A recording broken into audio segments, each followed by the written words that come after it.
میری سہیلی شازی کا تعلق ایک متوسط گھرانے سے تھا۔ اس کے ابو سلام صاحب ایک اوسط درجے کے سرکاری ملازم تھے۔ تمام عمر کی محنت کے بعد وہ صرف ایک 5 مرلے کا مکان ہی بنا سکے تھے، جس کو وہ ابھی تک اپنا نہیں کہہ سکتے تھے، کیونکہ اوپر کی منزل انہوں نے قرض لے کر مکمل کروائی تھی۔ پھر اس قرض کو ادا کرنے کے لیے ان کو بالائی منزل بھی کرائے پر اٹھانی پڑی۔ کرایہ دار شریف لوگ ہو تو کیا کہنا، اگر وہ نیک نیت نہ ہو تو سراسر درد سر ہوتے ہیں۔ مکان مالک تو کافی چاند پٹک کرتے ہیں، لیکن میری سہیلی کے والد نے کچھ ایسے دور اندیشی سے کام نہ لیا۔ جو پہلی پارٹی آئی انہوں نے چابیاں چٹ پٹ ان کو تھما دی۔ نئے کرایہ دار کے بارے میں کوئی کچھ نہیں جانتا تھا کہ کون لوگ ہیں، پہلے کہاں رہتے تھے، لین دین کے کرے ہے کہ نہیں، اور سب سے اہم بات یہ کہ ان کا ذریعہ آمدنی کیا ہے۔ سلام صاحب ہیرا پھیری والے آدمی نہیں تھے، اس لیے وہ ہر کسی پر اعتبار کر لیتے تھے۔ کرایہ دار بظاہر خوش اخلاق تھے۔ اکلوتا بھائی جس کا نام سجاد تھا کنبے کا سربراہ تھا۔ ماں اور 2 بہنیں تھیں، بڑی کا نام نائمہ اور چھوٹی کا حسینہ تھا۔ یہ دونوں لڑکیاں کافی تیز ترار تھی، تقریباً روز ہی آنٹی کے پاس آ جاتی تھی اور گھریلو کاموں میں ان کا ہاتھ بٹاتی تھی۔ یوں انہوں نے شازی کی اماں کے دل میں گھر کر لیا تھا۔ ظاہر ہے جو آرام دے وہی اچھا جانا جاتا ہے۔ آنٹی بھی ان لڑکیوں کی تعریف اپنے شوہر سے کرتی۔ نعیمہ اور حسینہ کی عمریں خاصی تھی۔ ماں ان کی شادی کے فکر میں کلی جاتی تھی۔ وہ اکثر سلام صاحب کی بیوی سے ان کے لیے رشتوں کا رونا روتی رہتی تھی۔ مجھ کو یہ ساری باتیں شازی آ کر بتاتی تھی۔ شازی ان دونوں بہنوں سے خاصی مرغوب رہتی تھی، کیونکہ یہ فیشن کے دلدار تھی، نت نئے ڈیزائن کے کپڑے پہنتی۔ یہ چیزیں نئی عمر کی لڑکیوں کو خاصی مرغوب ہوتی ہے۔ شازی کے ابو ایک شرمیلے قسم کے انسان تھے، جبکہ نعیمہ اور حسینہ بے حجاب اور منہ پٹ تھی۔ وہ ان سے بالکل نہیں شرماتی تھی، بالکل ان کی موجودگی میں بلا جھجک اور بغیر دوپٹے کے شازی کے گھر میں گھومتی پھرتی تھی۔ ایک دن شازی اسکول آئی تو بڑی اداس تھی۔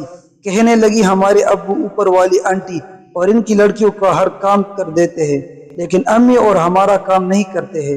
کہیں جانا ہو یا کچھ منگوانا ہو تو ہزاروں بار کہنا پڑتا ہے، جبکہ نعیمہ اور حسینہ یا باجی ایک بار بھی کوئی چیز منگوانے کا کہہ دے فوراً اٹھ کر بازار چلے جاتے ہیں۔ یہ پہلی شکایت تھی جو ان کے بارے میں نے اپنی سہیلی کے منہ سے سنی۔ کافی دن گزر گئے، اس کے بعد شازی اسکول نہ آئی۔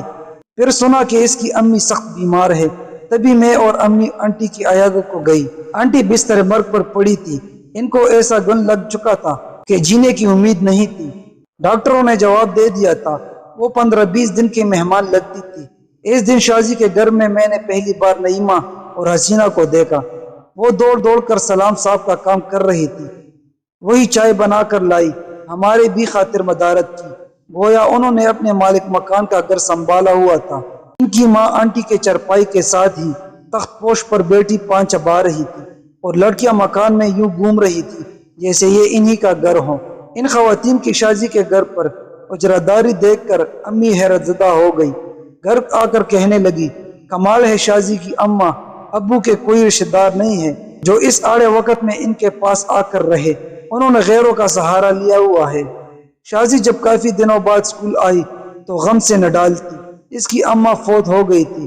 چند دن تک رشتہ دار عورتیں شازی کے گھر آئی، پھر سبھی اپنے اپنے گھروں کو چلی گئی، سگی خالہ کے سوا جو 9 عمری میں بیوہ ہو گئی تھی اور اپنے بھائی کے گھر رہتی تھی۔ شازی کی یہ خالہ بہت اچھی تھی، وہ اپنی بانجیوں سے بہت پیار کرتی تھی۔ چند دن رہ کر جب وہ جانے لگی تو شازیہ اور فوزیہ اس سے لپٹ گئی، خوب روئی اور کہنے لگی خالہ آپ ہمیں کس کے سہارے چھوڑ کر جا رہی ہے، آپ مت جائیے، بلکہ ہمیشہ کے لیے یہی رہ جائیے۔ میں یہاں زیادہ دن نہیں رہ سکتی، خالہ نے کہا، میرا یہاں رہنا مناسب نہیں ہے، لوگ باتیں بنانے لگیں گے۔ خالہ نے ٹھیک کہا تھا۔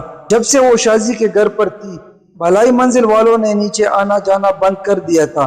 ان کو خالہ کا یہاں رہنا ایک آنکھ نہیں بھاتا تھا، اور خالہ کے خلاف محلے میں باتیں بنانے والوں میں پہلا نمبر انہی کا تھا۔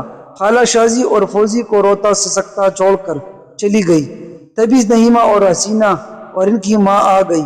انہوں نے روتی ہوئی بچوں کو گلے لگایا، میں بھی تمہاری خالہ ہوں، پھر کیوں روتی ہو، تم لوگ تنہا تو نہیں ہو، ہم جو تمہارے پاس ہے۔ اب پھر سے اس گھر میں ان کا عمل دخل شروع ہو گیا۔ کانا سکینہ پکا رہی ہے، تو سلام صاحب کے کپڑے نعیمہ استری کر رہی ہے۔ ماں گھر کا سودا سلف لا رہی ہے۔ لگتا نہیں تھا کہ دونوں الگ الگ گھر میں ہیں، بلکہ یہ ایک گھرانہ لگتا تھا۔ سلام صاحب پہلے سے زیادہ خوش اور مطمئن نظر آنے لگے۔ سجاد کی ماں اور بہنوں نے ان کا گھر سنبھال لیا اور ان کو بیوی کی کمی محسوس نہیں ہونے دی۔ بچی البتہ بے قرار تھی، وہ ماں کو نہیں بلا سکتی تھی، اور ماں کا بدل سگی خالہ تھی جو ماں جیسا پیار دے سکتی تھی، اور وہ صرف چند روز ان کے پاس رہ کر چلی گئی تھی۔ سمجھنے والے سمجھ گئے کہ کرایہ دار نے اپنی بڑی لڑکی نعیمہ کو سلام صاحب کے ساتھ بیانے کی خاطر یہ سارا تک و دو کر رہی ہے۔ سلام صاحب کی بہن جب 2-4 روز رہنے آئی تو اس نے اس بات کو فوراً محسوس کر لیا۔ تبھی اس نے بھائی سے کہہ دیا، بھائی جان یہ غلطی کبھی مت کیجیے گا، مجھ کو یہ کنبہ ٹھیک نہیں لگتا۔ ہماری کرایہ دارنی بڑی شاطر معلوم ہوتی ہے، یہ 2-4 روز میں تمہارا مکان پر قبضہ کر لے گی اور تمہاری بن ماں کی بچیوں کو نکال باہر کرے گی۔ تم نعیمہ کے ساتھ نکاح کی غلطی کبھی مت کرنا، بلکہ ہو سکے تو ان لوگوں سے اپنا مکان خالی کرا کر بھلے مانس لوگوں کو دے دو۔ سلام صاحب کو بہن کی باتیں بہت بری لگی۔ انہوں نے منہ پر تو کچھ نہ کہا، مگر دل میں ٹان لیا کہ نکاح نعیمہ سے کرنے میں کوئی حرج نہیں ہے۔ لڑکیاں سلیقہ والی اور ان کی ماں بھی مخلص ہے، یہ لوگ آڑے وقت میں کام آتے رہتے ہیں، ایسوں سے ناطہ جوڑنا بہتر رہے گا۔ اور سب سے بڑی بات یہ کہ شازیہ اور فوزیہ بھی ان سے مانوس ہے۔ جب یہ بات رشتہ داروں کے علم میں آئی کہ سلام صاحب اپنی کرایہ دارنی کے بڑی لڑکی سے نکاح کر رہے ہیں تو سارے ہی ان کی جان کو آ گئے۔ پھر چند بڑوں نے نہایت سختی سے دباؤ ڈال کر سلام صاحب کا نکاح ان کی بیوہ سالی سے کرا دیا، کیونکہ ان کو بچوں کی خوشی عزیز تھی۔ شازیہ اور فوزیہ بہت خوش تھی، ان کی خالہ ہمیشہ کے لیے آ گئی۔ ماں کے مرنے کے بعد پہلی بار میں نے ان دونوں بہنوں کے چہرے پر سکون اور خوشی دیکھی۔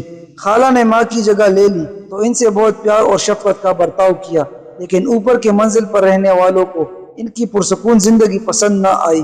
انہوں نے چپکے سلام صاحب کے کان بھرنا شروع کر دیے، کیونکہ پہلے وہ نیچے آتے رہتی تھی، اب سلام صاحب اوپر جانے لگے تھے۔ سلام صاحب کو جانے کیا ہوا کہ وہ ان لوگوں کی باتوں میں آ کر بیوی کو مارنے لگے، حالانکہ ان جیسے امن پسند اور صالح جو آدمی سے کوئی اس قسم کی بدتمیزی کی توقع نہیں کر سکتا تھا۔ کہتے ہیں کہ عشق کا جادو سر چڑھ کر بولتا ہے، شاید سلام صاحب کو بھی بڑی والی نعیمہ سے عشق کی حد تک لگاؤ ہو چکا تھا، اب ان کو اس کے سوا کوئی دوسرا نظر نہیں آتا تھا۔ انہوں نے اپنی دوسری بیوی اور اپنی بچوں کی سگی خالہ پر وہ ستم ڈھائے کہ خالہ ان ظلموں سے تنگ آ گئی۔ ایک دن ہر کسی نے سن لیا کہ سلام صاحب کی دوسری بیوی نے خود پر مٹی کا تیل چھڑک کر خودکشی کر لی ہے۔ فوزیہ اور شازیہ اسکول میں تھی جب خالہ کے مرنے کی خبر ملی تو دونوں گھبرائی ہوئی گھر پہنچی، مگر خالہ کہاں تھی؟ ان کو تو اسپتال لے گئے تھے۔ وہ بری طرح جلی تھی، بیان تک دینے کے قابل نہ تھی۔ بالآخر اسی حالت میں اپنے خالق حقیقی سے جا ملی۔ سب یہی کہتے تھے کہ ان کا جلنا ایک معمہ ہے۔ شازیہ مجھ کو کہتی تھی کہ تم مانو یا نہ مانو میری خالہ خود نہیں جلی، ان کو اوپر والوں نے جلایا ہے، کیونکہ وہ خالہ کے آنے سے خوش نہیں تھے۔ شازیہ ابھی میٹرک میں تھی کہ اس کے والد نے تیسری شادی نعیمہ سے کی۔ اس کے بعد شازیہ اور فوزیہ کا اسکول آنا بند ہو گیا۔ میں امی کو لے کر ان کے گھر گئی کہ معلوم کروں کہ وہ کیوں اسکول نہیں آ رہی ہے۔ تبھی شازیہ نے بتایا کہ میری اور فوزیہ کی پڑھائی نعیمہ باجی نے چھڑوا دی ہے۔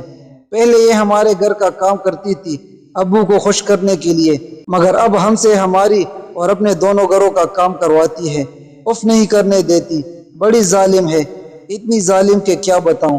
شازیہ رونے لگی۔ مجھے بہت دکھ ہوا، ان ظالم عورتوں نے شازیہ کو میٹرک بھی نہ کرنے دیا، حالانکہ سالانہ امتحان میں چند ماہ رہ گئے تھے۔ شازیہ نے مجھ سے دوبارہ آنے کا وعدہ لیا۔ 2 ہفتے بعد میں اس کی خاطر دوبارہ اس کے گھر گئی۔ وہ بہت خوفزدہ تھی، مجھ کو دیکھ کر سہم گئی۔ موقع ملا تو بولی، فہیمہ اب تم ہمارے گھر مت آنا، کیونکہ یہ نئی ماں ہماری کسی سہیلی کا ہمارے پاس آنا پسند نہیں کرتی۔ میں نے اس کو دلاسا دیا کہ ہم کسی نہ کسی بہانے ضرور مل لیں گے، تم خاطر جمع رکھو، میں ہر حال میں تم سے ملتی رہوں گی۔ اس کے بعد ہم دونوں کافی عرصے تک نہ مل سکے۔ ایک دن میں شازی کے گھر کے قریب سے گزر رہی تھی کہ پتہ چلا اس کی شادی ہو رہی ہے۔ یقین نہ آیا، کیونکہ ابھی تو وہ بمشکل 15-16 برس کی تھی۔ سوچ بھی نہ سکتی تھی کہ اس کا باپ اتنا ظلم کر سکتا ہے۔ مجھ سے رہا نہ گیا اور میں ان کے گھر کے اندر چلی گئی۔ وہاں کوئی خاص مہمان نہ تھے، وہ شادی والا گھر لگ ہی نہیں رہا تھا۔ شازی نے مجھے دیکھا تو دوڑ کر آئی اور مجھ سے گلے لگ کر خوب روئی۔ بولی، فہیمہ، اس ظالم دنیا میں بن ماں کی بچوں کو زندہ رہنے کا کوئی حق نہیں، انہیں تو ماں کے ساتھ ہی مر جانا چاہیے۔ میں نے پوچھا، شازی یہ سب کیا ہو رہا ہے؟ کیا یہ سچ ہے کہ تمہاری شادی ہو رہی ہے؟ ہاں، وہ بولی، لیکن مجھے تو کوئی مہمان نظر نہیں آ رہا۔ ماں نے صرف اپنے چند رشتہ داروں کو ہی بلایا ہے، تم نے مجھے نہیں بتایا۔ کیسے بتاتی؟ ماں نے باہر نکلنے پر پابندی لگا دی ہے۔ کس کے ساتھ شادی ہو رہی ہے؟ نعیمہ کے ماموں کے ساتھ۔ ماموں کے ساتھ؟ وہ تو خاصا بڑا ہوگا۔ ہاں، خدا جانے ابو کو کیا ہو گیا ہے، جو یہ لوگ کہتے ہیں وہ کرتے جاتے ہیں۔ کاش میری ماں زندہ ہوتی تو مجھ پر یہ ظلم نہ ہوتا۔ تم بہادر بنو اور اس شادی سے انکار کر دو۔ میں ایسا نہیں کر سکتی، یہ ناممکن ہے۔ تم سوچ بھی نہیں سکتی فہیمہ کہ یہ لوگ کتنے ظالم ہیں۔ ابو کو تو انہوں نے بالکل اپنی مٹھی میں کر لیا ہے۔ وہ ابھی یہ باتیں کر رہی تھی کہ کسی نے کہا، بارات آ گئی ہے۔ دولہا چند عورتوں اور مردوں کے ساتھ اندر آیا۔ اس کی عمر سلام صاحب سے بھی زیادہ لگ رہی تھی۔ مجھے دولہا کو دیکھ کر حیرت اور افسوس ہوا، اس قدر کہ میں اپنے آپ پر قابو نہ رکھ سکی اور رونے لگی۔ شازی رخصت ہو کر سسرال چلی گئی۔ 2 ماہ بعد ایک دن وہ ہمارے گھر آئی، کچھ پرسکون اور خوش نظر آئی تھی۔ بولی، دولہا عمر رسیدہ ضرور ہے مگر رحم دل ہے، وہ میرا خیال رکھتے ہیں۔ کم از کم مجھے نعیمہ اور حسینہ کی ماں کی ظلم سے تو نجات مل گئی۔ پھر ٹنڈا آہ بھر کر بولی، اب مجھے فوزیہ کی فکر ہے، خدا جانے وہ تینوں اس بیچاری کا کیا حال کرتے ہیں۔ میں نے پوچھا، ان کا لڑکا سجاد کہاں ہے؟ وہ ان کو چھوڑ گیا ہے اور کسی امیر آدمی کا گھر داماد بن گیا ہے، اب وہ آتا بھی نہیں ہے۔ خدا کی لاٹھی بے آواز ہوتی ہے۔ نعیمہ کے گھر بچی پیدا ہو گئی مگر وہ بچی عجیب الخلق تھی، اس کے منہ کے اوپر والا حصہ نہیں تھا، اس کا نچلا دڑ ناکارہ تھا۔ وہ لڑکی دودھ اور پانی بھی نہ پی سکتی تھی۔ 3 ماہ اسپتال میں رہ کر فوت ہو گئی۔ دوسرے اسپتالوں سے ڈاکٹر اس کو دور دور سے دیکھنے آتے تھے۔ اس حادثے نے صرف چند دن نعیمہ کے دل پر اثر کیا۔ اپنی ماں اور بہن کو منع کرتی تھی، فوزیہ پر رحم کیا کرو، اس کی بد دعا سے مجھے ایسی اولاد ہوئی ہے۔ نعیمہ سے زیادہ اس کی ماں تنگ دل تھی، وہ معصوم فوزیہ پر طرح طرح کے ظلم کرتی، خود اس کو دکانوں پر سودا سلف لینے بیچتی، پھر کہتی یہ تو فلاں لڑکے سے ملنے گئی تھی اور فلاں محلے والے لڑکے سے باتیں کر رہی تھی۔ ایسی باتوں پر سلام صاحب اپنی بے گناہ بیٹی کو روئی کی طرح دنگ کر رکھ دیتے تھے۔ وہ یہ بھی نہ سوچتے کہ ممکن ہے یہ بات سچ نہ ہو، وہ ہر بات کا آنکھیں بند کر کے یقین کر لیتے تھے۔ ایک دن ایسے ہی کسی الزام سے خوفزدہ ہو کر فوزیہ گھر سے بھاگ نکلی، کیونکہ اس کی سوتیلی نانی نے کہا تھا کہ آج تیرا باپ آئے گا، میں ایسی بات کہوں گی کہ وہ تجھ کو رسی سے باندھ کر مارے گا اور جان سے ہی مار دے گا، تو دیکھنا تو صحیح۔ جب میں نے تجھ سے صبح کہا تھا کہ میرے کپڑے دھو دے تو نے کیوں نہیں دھوئے؟ صبح وہ بیچاری گھر کے دیگر کاموں میں لگی تھی، اس کو فراغت ملتی تو دھوتی۔ یہ باتیں سن کر خدا جانے کیا فوزیہ کے دماغ پر اثر ہوا کہ گھر کا دروازہ کھول کر بھاگ گئی۔ بڑی بی نے دیکھا کہ لڑکی باہر بھاگی ہے تو وہ بھی اس کے پیچھے بھاگی اور چلانے لگی کہ دوڑو پکڑو، ایسے دیکھو یہ بھاگ رہی ہے۔ یہ سن کر کچھ لڑکے گلی کے فوزیہ کے پیچھے بھاگنے لگے۔ اس وقت بدقسمتی سے سلام صاحب گھر آ رہے تھے۔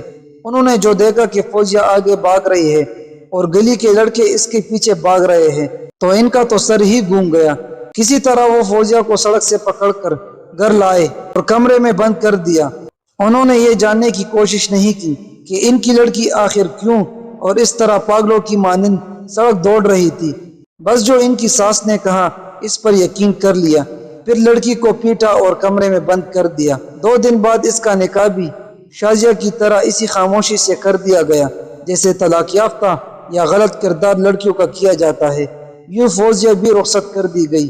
کہاں اور کس کے ساتھ خدا جانے، اب وہ کیسی زندگی گزار رہی ہیں اس کا مجھے علم نہیں، کیونکہ وہ پھر مجھ کو کبھی نہیں ملی۔ یہ سب محلے والوں نے ہمیں بتایا تھا۔ ان دونوں بہنوں کے ساتھ میں نے 8 سال پڑھا تھا، میں ان کو خوب جانتی تھی کہ کتنی اچھی ذہین اور ہونہار لڑکی تھی جو ماں کے مرنے اور باپ کے دوسری شادی کرنے سے تباہ ہو گئی۔ اس لیے میں ہر وقت یہ دعا کرتی رہتی ہوں کہ خدا کرے لڑکیوں کی مائیں نہ مرے یا پھر باپ دوسری شادی کرتے وقت یہ سوچ لے کہ سوتیلی ماں ان بچوں کے ساتھ کیا سلوک کریں گی۔